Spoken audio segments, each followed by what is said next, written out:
ये समय है कि हम परमेश्वर के वचन में चलेंगे। थोड़ी देर परमेश्वर के वचन को मनन करेंगे। और आज का जैसे कि विषय निर्धारित है कि आज हम नाइन नगर की विधवा के बारे में, एक टाइटल नाइन नगर की विधवा जरूर दिया है, परंतु एक्चुअली नाइन नगर और उसमें जो ये घटना घटी और उस समय की जो ये घटना घटी, उस घटना को इस बाइबल में क्यों लिखा गया है, ये समझने वाली बात है। क्योंकि हम लोग कई बार क्या होता है कि ये सब घटनाएं जानते तो है, ये सब घटनाएं हमने जानी है, पढ़ा है, परंतु ये घटना लिखी क्यों है बाइबल में, इससे पढ़कर मैं क्या करूं। तो ये बहुत जरूरी बात होती है कि हम हर एक पोर्शन जो हम बाइबल के अंदर लिखा हुआ है उसको पढ़ करके ये जाने कि परमेश्वर इसमें मेरे से क्या बोलना चाहता है। अब हम आज के लिए हमारा जो विषय निर्धारित है ये लूका रचित सुसमाचार उसका 7वां अध्याय और 11 पद से आगे इसके बारे में हम बात करेंगे। यहाँ पर एक वर्णन है नाइन नाम के एक नगर का। और नाइन नगर नाजरत से करीबन 8 मील की दूरी पर है शायद, और वहाँ हम नहीं गए। हम इजराइल टूर 2 बार गए हैं, पर अक्सर जो इजराइल टूर जाते हैं वो इस नाइन नगर को ज़्यादा महत्व नहीं देते, जबकि इसका एक बड़ा विशेष महत्व है, पर उसमें वो लोग जाते नहीं। वहाँ पर भी एक चर्च बना दिया है, जहाँ पर ये आश्चर्य कर्म किया गया था वहाँ पर भी एक चर्च का निर्माण हो चुका है, परंतु वहाँ पर भी एक चर्च है बहुत बड़ा सा, परंतु उस पर हम गए नहीं हैं। पर ये करीबन इजराइल से नाजरत से करीबन 8 मील की दूरी पर है, तो एक अरेबियन गांव के रूप में जाना जाता है। ये नाइन नगर वो जगह है जहाँ पर यीशु मसीह जाया करता था, और वहाँ पर उस दिन भी वो अपने चेलों के साथ लिखा हुआ है कि वो जा रहा था, वहाँ लोगों के साथ एक बड़ी भीड़ उसके साथ थी और वो चला जा रहा था। देखिए यीशु मसीह जहाँ भी जाता था उसके साथ एक बड़ी भीड़ होती थी। दूर से कोई देखता होगा तो मानो उसको लगता होगा कि यार यीशु मसीह के साथ तो भारी लोग हैं, भारी बड़े, इससे बिल्कुल इसके ऊपर यीशु मसीह पे बिल्कुल विश्वास करने वाले लोग हैं, ये तो बहुत यार यीशु मसीह पर विश्वास करते हैं, इतने सारे विश्वासी हैं, ऐसा दिखाई देता होगा, मानो प्रतीत होता होगा दूर से देखने में। जब बड़ी भीड़ किसी के व्यक्ति के पीछे जाती होगी, तो आज की डेट में यदि कोई व्यक्ति के पीछे भीड़ चली जाती है तो मालूम पड़ जाता है शायद मोदी जी जा रहे हैं, या कोई नेताजी जा रहे हैं, या कोई जा रहा है, बड़ा भाई आदमी जा रहा है, कलेक्टर जा रहा है, उसके पीछे बड़ी भीड़ चली जा रही। एक मतलब एक व्यक्ति के पीछे बहुत सारे लोग रहते हैं, पर ये जरूरी देखिए उस भीड़ के अंदर लगता तो था मानो कि सब यीशु मसीह के फॉलोअर्स ही चले जा रहे हैं, परंतु ये जरूरी नहीं है, ये जरूरी कहीं भी नहीं है कि या आप माने कि ये सब कोई विश्वासी थे, क्योंकि उस भीड़ के अंदर यीशु मसीह के साथ जो चलती थी बहुत प्रकार के लोग हुआ करते थे, बहुत सारे। यदि आप यूहन्ना रचित सुसमाचार 6वां अध्याय पढ़ेंगे ना तो आप लोग डिफरेंट प्रकार के लोग, कभी और हम उस पर मनन करेंगे तो वो किस प्रकार के लोग होते थे, आप उसको पढ़ सकते हैं। पर यदि आप यहाँ पर देखें तो एक बड़ी भीड़ दिखाई दे रही है, जो सच मायने में सारे लोग तो विश्वासी नहीं, पर बहुत सारे विश्वासी भी होंगे, और बहुत सारे उसकी सेवा करने वाले, बहुत सारे उसके साथ चलने वाले, बहुत सारे खाने पीने खाने वाले, कुछ उसको फंसाने वाले, कुछ देखने वाले, मौज मस्ती करने वाले, कुछ इस प्रकार सारी भीड़ मिलकर के क्या हो रहा है, नाइन नगर को जा रही है। अभी नाइन नगर के अंदर जब प्रवेश कर रहे हैं तो देखिए बड़ा ध्यान से सुनिएगा आप लोग। क्या होता है कि जब हम किसी को देखते नहीं रहते हैं तो हमारा ध्यान कभी कभी भटकता भी रहता है। यहाँ क्या होता है कि देखिए अब क्या हो रहा है, नाइन नगर को गया और उसके चेले और बड़ी भीड़ उसके साथ जा रही थी। जब वो नगर के फाटक के पास पहुंचा तो देखो लोग एक मुर्दे को कहाँ ले जा रहे, बाहर ले जा रहे थे, और जो अपनी माँ का इकलौता पुत्र था और वो भी विधवा थी, और वो नगर के बहुत से लोग उसके साथ थे।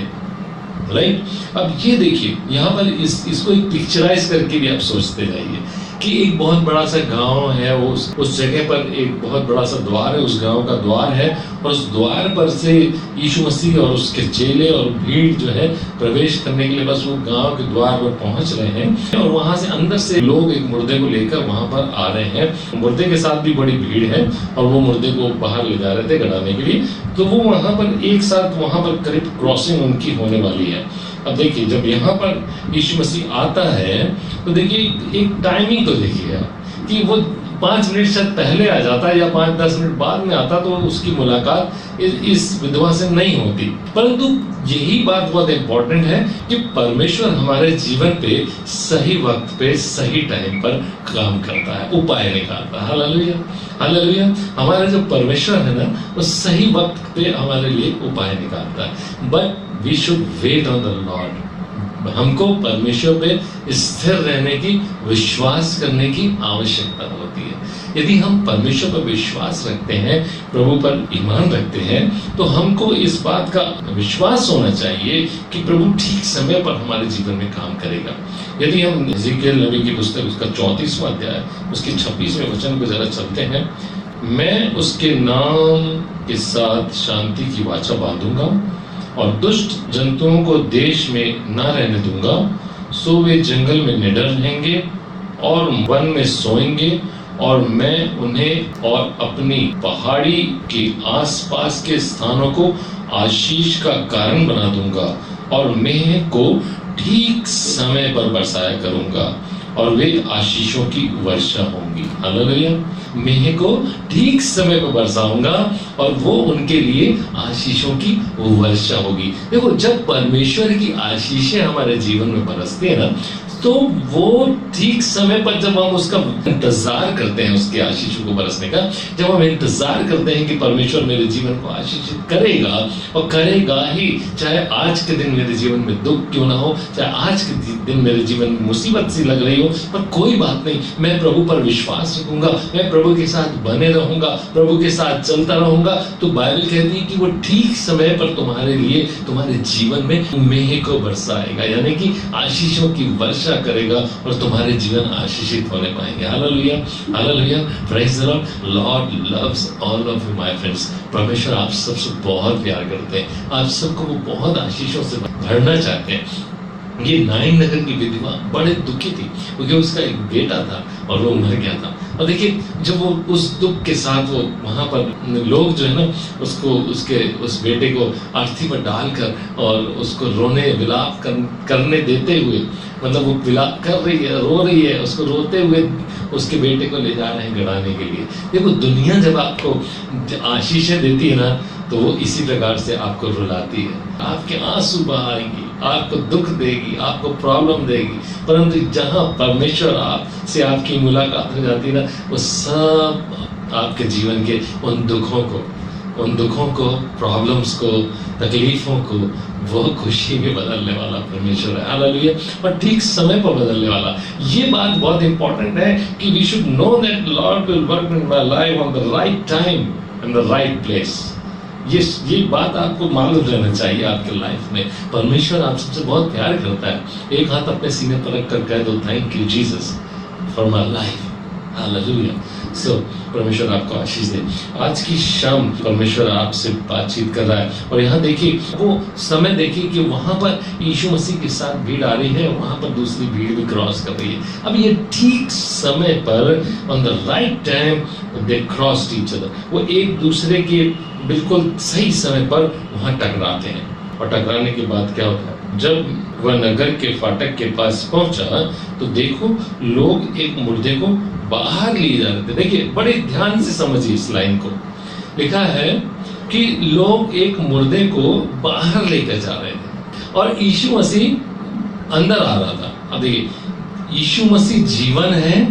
जब वो हमारे जीवन में अंदर आता है तो मृत्यु हमारे जीवन से बाहर जाती है, मृत जीवन हमारे जीवन से बाहर, तो मृत अवस्था बाहर जा रही है और जीवन जो है अंदर आ रहा है। यदि हम इसको दूसरे परिप्रेक्ष्य में देखते हैं तो यीशु मसीह जीवन है और वो जीवन इस गांव में प्रवेश कर रहा है और मृत व्यक्ति उस गांव से बाहर आ रहा है। अब आप गांव के रूप में अपने आप को देखें, अपने जीवन को देखें, आप अपने जीवन को देखें और समझें कि मेरा जीवन एक गांव के जैसे है और जिसके अंदर से बहुत सारे मृत अवस्थाएं पड़ी हुई हैं, जिसके अंदर बहुत सारी ऐसी बातें बनी है जो बिल्कुल मेरे जीवन को कंगाल बना दे रही है, जो मेरे जीवन को बर्बाद बना दे रही है, मेरे जीवन की सोच को खराब कर दे रही है, मेरे व्यवहार को, मेरे कैरेक्टर को वो बर्बाद कर रही है। तो वो जो अवस्थाएं है ना, वो मृत अवस्थाएं जो हमको मृत्यु देती हैं, वो अवस्थाएं हमारे और आपके जीवन में बहुत ज्यादा पड़ी रहती हैं। उन अवस्थाओं को हमें अपने जीवन से हटाने के लिए अब यीशु को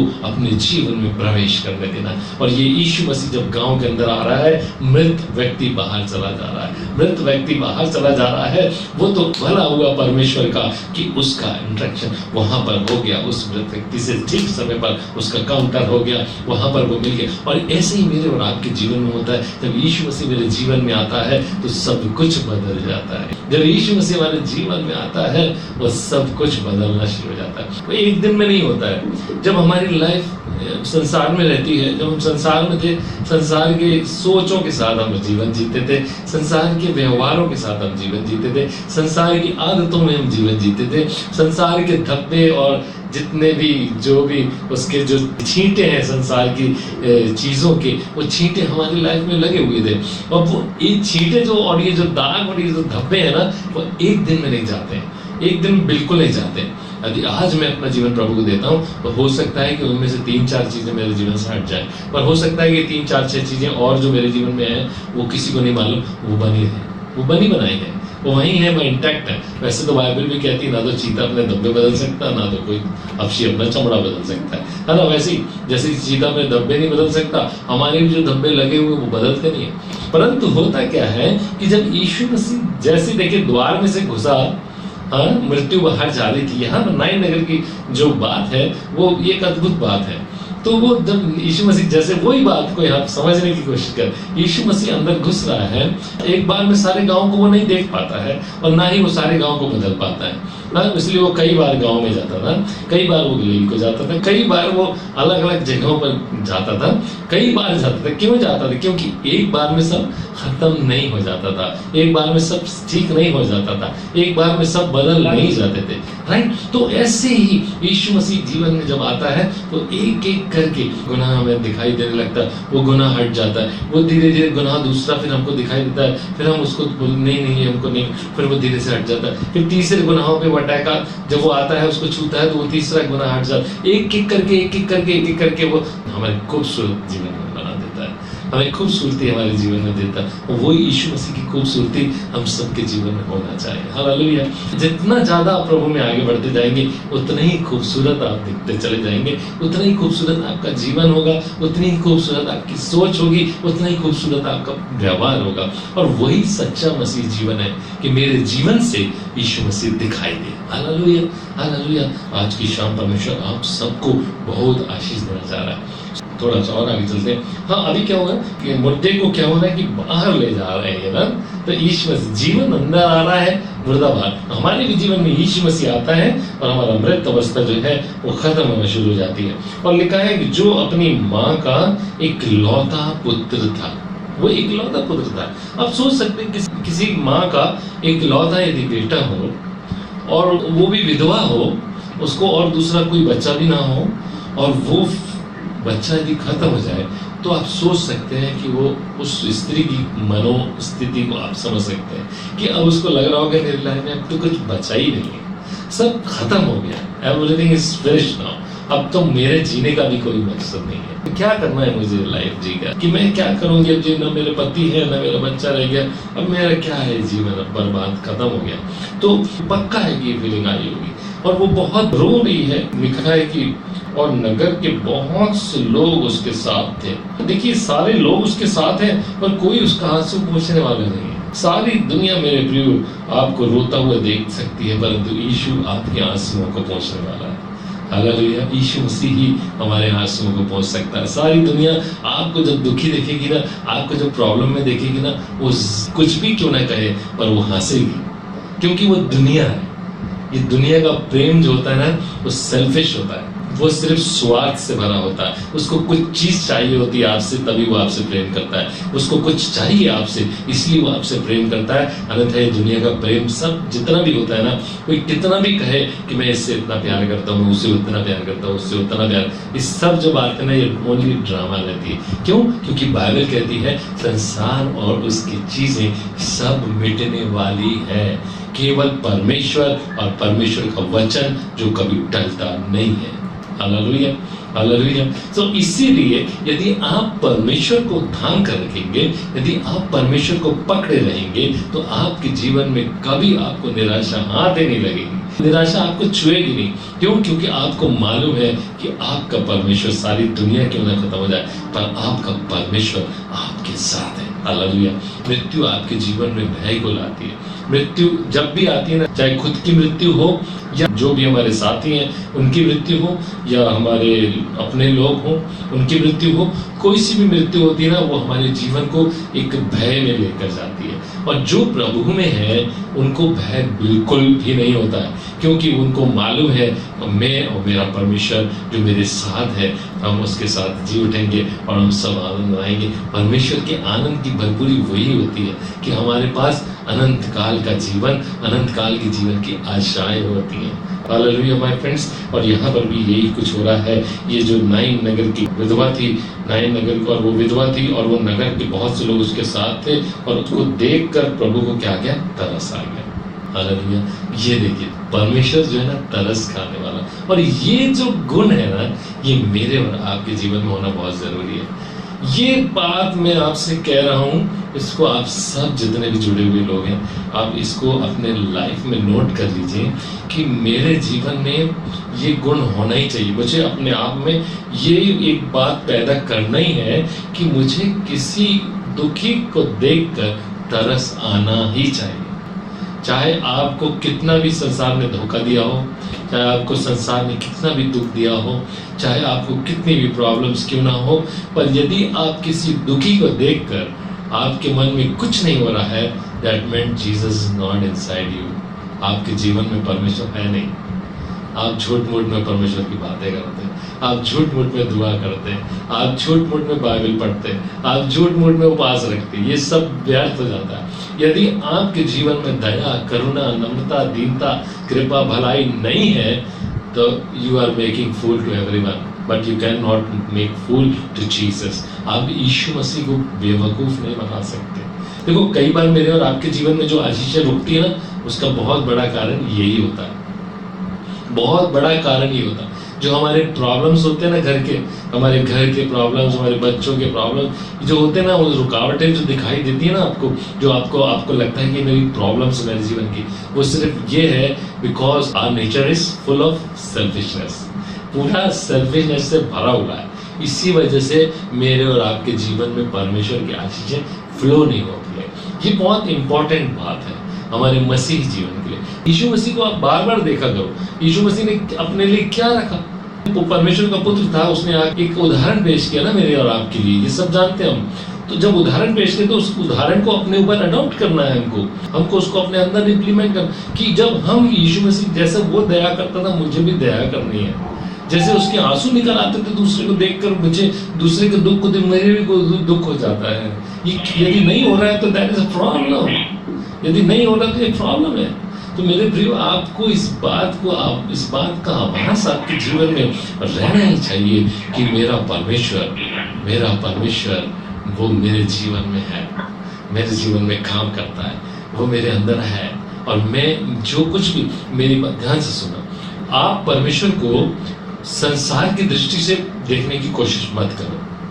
कई बार मैं और आप परमेश्वर को संसार की दृष्टि से देखने की कोशिश करते हैं, सांसारिक दृष्टि से देखना की कोशिश करते हैं, परंतु परमेश्वर ये चाहता है हम परमेश्वर की आंखों से संसार को देखें, और हम संसार की आंखों से परमेश्वर को देखना चाहते हैं। संसारिक दृष्टिकोण से, संसारिक बातों से, मुझे चर्च में जाना है, मुझे चंदा पटाना है, मुझे प्रभु भोज का दिन है, इस सब बातों में जो हम बड़ा मन लगाते हैं। तो मर जाए क्या होगा, कई तो हमारे बुजुर्ग लोग ऐसे, अरे मर जाएंगे इससे क्या होगा, कौन है कहाँ हमें मट्टी देगा, ये करेगा वो करेगा। ये दुनिया भर के 3-5 में लगे रहते हैं। इनको परमेश्वर से कोई लेना देना नहीं है। इनको इसी चीज से मतलब है कि अरे ये वाला चर्च बहुत बड़ा है, इसमें हम जाएंगे, लड़की की शादी चर्च में होगी, बड़ा खूबसूरत दिखाई देगा। ऐसा धार्मिकता बना करके और सोचते, मैं ये नहीं कह रहा हूँ कि उसमें ज्यादा गलत है, मैं ये नहीं कह रहा हूँ कि आप उसको छोड़ो, मैं ये कहीं नहीं कह रहा हूँ, मैं ये समझाने की कोशिश कर रहा हूँ कि that is not our priority. वो मेरे जीवन का पहला स्थान नहीं है कि मैं वो सब चीजों में पड़ जाऊं। वो ठीक है, करना ही है हमको, जिस भी चर्च में आप जाते हो अच्छी बात है, जहां परमेश्वर ने आपको रखा अच्छी बात है, परंतु आपकी प्रायोरिटी ये होना चाहिए कि मेरे जीवन से परमेश्वर की शोभा दिखाई दे। ये बात यीशु मसीह को नाइन नगर की विधवा को देख करके उस पर तरस आ गया लिखा हुआ है। ये तरस जो है ना, चीज आपके अंदर आता है क्या? किसी आंसू देखकर आप कभी रोए? किसी की तकलीफ को देखकर आपके अंदर से आंसू बहे? कि मैं भी आज इसके लिए उपवास रखूँ, ये बहुत गरीब बेचारा, मैं उसको थोड़ा जो भी मेरे पास 10, 20, 50 है दे भाई, देना है, इसको मदद करना है, कैसे भी करके मदद करना है, अपन इसके लिए दुआ करेंगे, इसको बचा। कभी ऐसा हुआ? पर नहीं, आपके लिए ये जरूर हुआ होगा कि ये मेरा बेटा है, ये मेरी बेटी है, मैं इसके लिए ये खरीदूंगा, मैं उसके लिए, मैं अपने बच्चे के लिए ऐसा करूँगा, पति के लिए ऐसा करूँगा, पत्नी के लिए ऐसा खरीदूंगा। बस मैं अपने बच्चा, अपनी पति, अपना सब, अपना घर, अपना द्वार, सब इसी में मगन है। हम पड़ोस वाले के खाने को है कि नहीं, सिर्फ क्या मतलब, मुझे परमेश्वर ने मुझे बहुत आशीष दिया। थैंक यू जीसस, मेरी बहुत अच्छी तनख्वाह, मेरा बहुत अच्छा चल रहा है। Thank you Lord, thank you Prabhu. My friends, इससे ज़्यादा तो परमेश्वर ने उन लोगों को दे रखा है जो तो जानते भी नहीं परमेश्वर को। जब मैं अपने जीवन में यीशु मसीह को देखता हूँ तो मुझे लगता है मैं दुनिया का सबसे धनी व्यक्ति हूँ, क्योंकि मेरे पास रुपया पैसा हो चाहे ना हो, मेरे को किसी चीज़ की कमी नहीं है।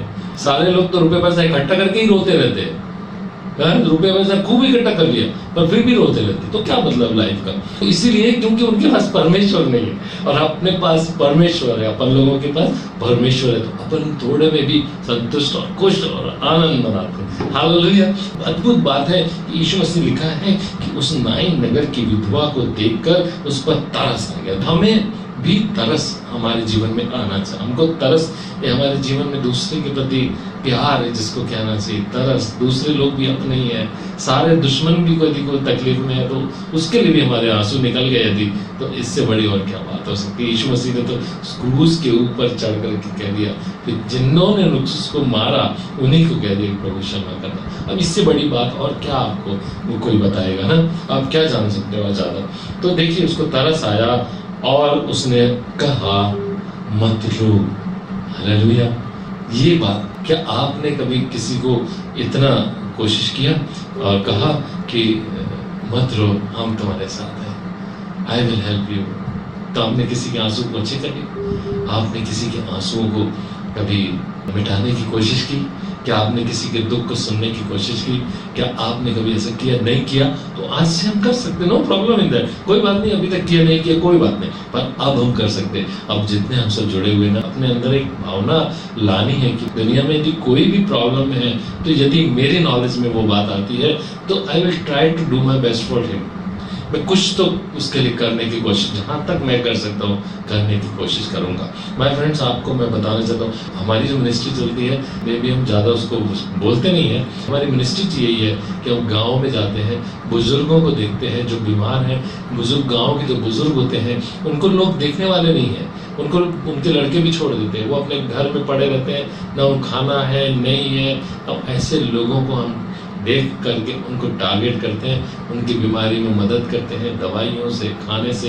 हम मेडिकली भी उनको ज़रूरत पड़ती है, हम उनको खुद जा करके ग्लूकोज चढ़ाते हैं, हम खुद कर देते हैं। परमेश्वर का धन्यवाद करते हैं कि उसने इतना बुद्धि और ज्ञान दे कि हम वो खुद भी कर लेते। सो ऐसे करके लोग हमारे साथ और भी जुड़े हुए हैं जो हमारी मदद भी करते हैं, जो खुद नहीं आ सकते वो पैसों से मदद करते हैं, थोड़ा बहुत जो भी। सो हमको यानी कुछ तो करना चाहिए। नाउ वी आर प्लानिंग, जो हमारे शहर के अंदर जो पागल से घूमते रहते हैं ना, हम लोग प्लान कर रहे हैं 4-5 जन मिल करके कि हम ऐसे लोगों को ढूंढ करके उनको पकड़ करके उनका बाल काटें, उनको नहला, उनको अच्छे कपड़े पहनाएं और उनसे फिर प्यार से बात करके उनसे पूछें कि आखिर वो कहाँ से आए, क्या हुआ, और उनको पहुँचाने की कोशिश करें। तो किसी प्रकार से हम चाह रहे हैं कि हम सब मिलकर के इस प्रकार की सोच रख के जब हम परमेश्वर के कामों को करेंगे, इसमें हमारा कोई लाभ तो नहीं होगा, परंतु हम यदि हमारे जीवन से हम किसी को प्यार दे सकें और परमेश्वर का प्यार पहुंचा सकें, परमेश्वर के बारे में बता सकें, और ऐसा करके हम उनको परमेश्वर के बारे में भी बताते हैं। तो ऐसा करके यदि हम उनको परमेश्वर के प्यार को दिखा सकें अपने जीवन के द्वारा, तो बहुत अद्भुत बात है। इसी बात के लिए बाइबल ने कहा है कि तुम पृथ्वी के छोर तक मेरे गवाह ठहरोगे। कई बार हम लोग ऐसे सोचते हैं कि जब प्रभु ने आज्ञा दी कि जाओ तुम पृथ्वी के छोर तक मेरे गवाह ठहरो, तो हो गया, हम जाकर के गवाही दे देंगे, बात खत्म। नहीं, गवाही यही है कि आप कहीं पर भी जाओ, वहां पर आपको जो बन पड़े परमेश्वर के स्वभाव को प्रकट करो, नम्रता दिखाओ, दीनता दिखाओ, मदद करो, सहायता पहुंचाओ, और जो आपसे बन पड़े उनके लिए करो, लोगों के लिए जिनको आपकी जरूरत है। हालेलुया। लास्ट में मैं एक कहानी बता करके बंद करूंगा। मुझे एक बहुत बड़े आर्टिस्ट की बात, नाम मैं भूल रहा हूँ उसका, वो आर्टिस्ट था बहुत बड़ा और वो परमेश्वर से प्यार करने वाला था। जब उसके मन में परमेश्वर ने एक बात डाली कि तुम सूडान में जाओ और सूडान में जा करके तुम देखो। तो वो सूडान, उसके मन में ऐसा पैदा हो गया, ये बात आ गई, तो उसको सूडान में वो चला गया जहाँ पर बहुत भुखमरी फैली हुई थी और जहाँ पर फैली हुई है बल्कि अभी भी।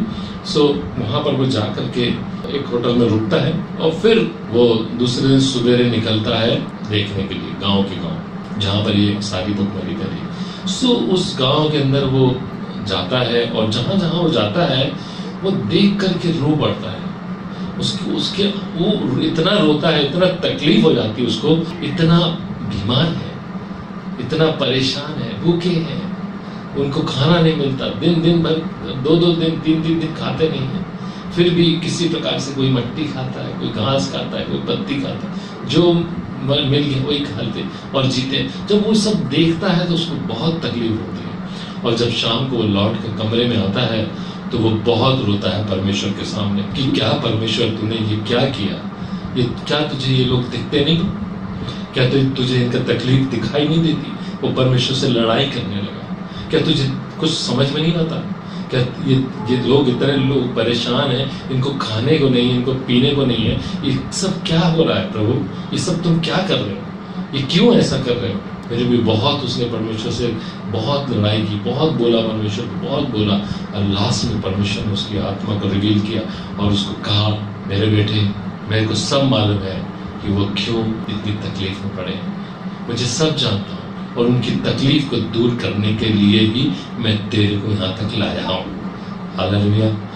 मेरे तुझे यहाँ लाने का मकसद, मैं उतरकर अब पृथ्वी पर नहीं आऊँगा, धरती पर नहीं आऊँगा, पर अब मैं अपने बंदों के द्वारा परमेश्वर के काम को, या परमेश्वर अपने बंदों के द्वारा अपने काम को दुनिया में प्रकट करना चाहता है। हमको अपने आप को परमेश्वर के अवेलेबल करना है।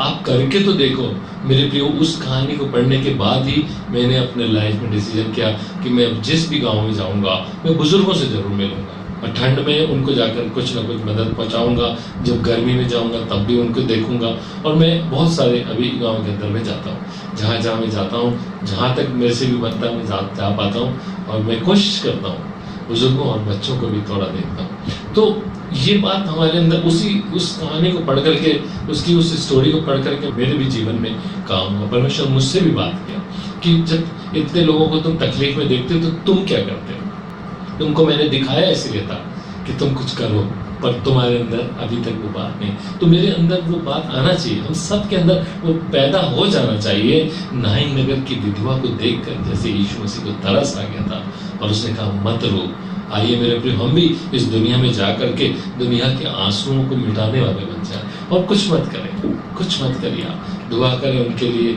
उनके आंसुओं को मिटाएं, उनको मदद पहुंचाएं। परमेश्वर आपको आशीष देगा। और आप जानते हैं कि फिर यीशु मसीह ने लास्ट में उसकी उस अर्थी को छुआ और वो मुर्दा जो है जाग गया। हालेलुया। जब आप देखिए, जब आप परमेश्वर के लिए एक हाथ आगे बढ़ाएंगे तो आपके जीवन के द्वारा भी आश्चर्य कर्म होगा। हमने बहुत सारी जिंदगियों को बचते हुए देखा। जब हम उनको मदद पहुंचाते, उनके लिए दुआ करते, बहुत सारे लाइफ बच गए मेरे, बहुत सारी जिंदगियां बची। तो हम जब ऐसे मदद करने वाले बनेंगे और ऐसे जाएंगे जगह जगह, जहाँ भी जाएं, जरूरी नहीं कि आप जाएं अलग से, कोई बात नहीं, आपके सर्कमस्टेंसेस जहाँ भी आप रहते हैं, जहाँ भी काम करते हैं, जहाँ भी आप जा रहे हैं, आप रहते हैं मोहल्ले में, जहाँ भी, वो अपने सर्कमस्टेंसेस के अंदर आप ढूंढिए, आपको खुद ही दिख जाएगा। ऐसे लोग मिल जाएंगे आपको जहाँ आप कुछ कर सकते हैं लोगों के लिए। तो आप, ये हमारे ऊपर डिपेंड करता है, हमारी नजरों पर डिपेंड करता है कि हम क्या परमेश्वर की नजर से संसार को देख रहे हैं।